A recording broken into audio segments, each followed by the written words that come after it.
Kate joins me now, and I'll ask this question because it's okay. But then I have another question. Can I ask one of my own? Please, yeah. All right. What delivery strategy do you think wins out? Going at it alone like Domino's or teaming up with aggregators? So I think we're going to see more teaming up with aggregators. We saw a lot of companies get into it with an exclusive partner like McDonald's did with Uber Eats to begin with. Now they're using other carriers. Chipotle's doing the same thing, using DoorDash as its main carrier, but using Postmates as well. I think we'll likely see more of that to come. You know, Domino's has spent a lot of time and money on building out its own delivery infrastructure, and it's not likely going to pivot away from that in the near future. So we'll have to see what happens. Well, I'll ask you this, and I'll ask Bob this. If you had, if you had to go from 0 to 10 in terms of digitizing orders and making it fast and fresh, are we done? Or where are we? Are we at 5? Are we at 7? Is there more work to do there? Because it's still not perfect. I'm just telling you that. Yeah, I mean, that's a fantastic question. I think, you know, there's always more improvement that can be done on the restaurant side. Chipotle's done an amazing job of getting you in and out of the restaurant really efficiently and quickly. McDonald's has made a lot of investments into its drive-through operation in particular They're not all perfect. They're mostly good. Out even faster. I was at one recently where Bob, all right, let's bring in Bob Derrington. I'm going to tell you this, Bob, Managing Director, Senior Research Analyst at Telsey Advisory Group.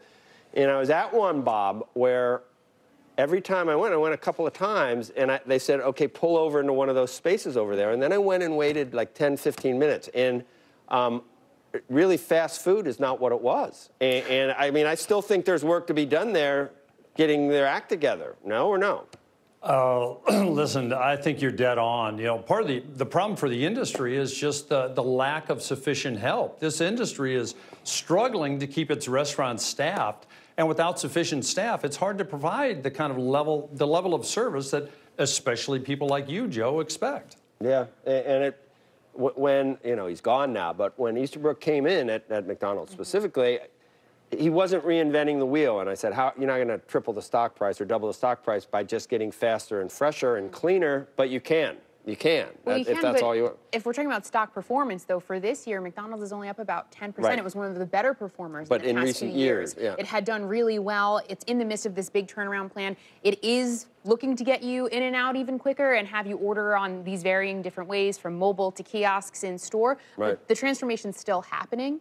So they're not quite there yet, but they've made all of these big tech investments this year. So it'll be interesting, and a lot of analysts are looking to see what that looks like next year and in 2021. Is it innovation still, Bob? I mean, do I need a molded pork slew thing that looks like a rib to get me in? or I mean, do you still need to keep innovating this? I know. I mean, or fake meat or something? Can't you just do what you're doing better, fresher, faster? Or do we need to, I don't know, what's the latest chicken wars? That's crazy. Yes, and yes, and yes. You know, you need product innovation to keep the consumer interested.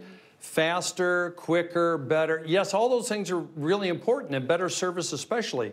But you really need that catalyst to get consumers in the door to come and try something fresh and new. Okay. That, I think, is especially important. So that's one thing I think that Kate didn't talk about earlier that this industry is going to see in the coming year is going to be higher prices, Joe. I mean, that's a common theme we're going to hear across the industry. Right, and next year, in a couple of days, I mean, you're going to see margins squeezed and commodity prices are going to go up. And prices are already up a little, right? But no one's noticed. Do you think that there's a point where they start noticing, Bob? Well, yes. You know, menu pricing is, you know, this past month was up a little over 3% year over year. If we see the kind of pressure within commodities, especially in the coming year, there's a risk that we could see much higher menu pricing or considerably, you know, a lot of margin degradation. So I think it really is yet to be seen. What's the appetite in China going to do to our commodity prices, and how will that affect ultimately what restaurants have to pay and ultimately have to charge consumers? What are your best picks for the year, Bob? You got 3? You know, quite honestly, you know, one of my favorites is Brinker International for a number of reasons: valuation, dividend yield, the fact that they have, they understand their consumer, they sell value really well. I also think McDonald's is going to do well. I think the technology initiatives, as well as the improvement they're making, particularly in chicken and in breakfast, will ring the dinner bell for consumers. And as a turnaround, I think Jack in the Box is very well positioned, especially at these valuation levels. Right.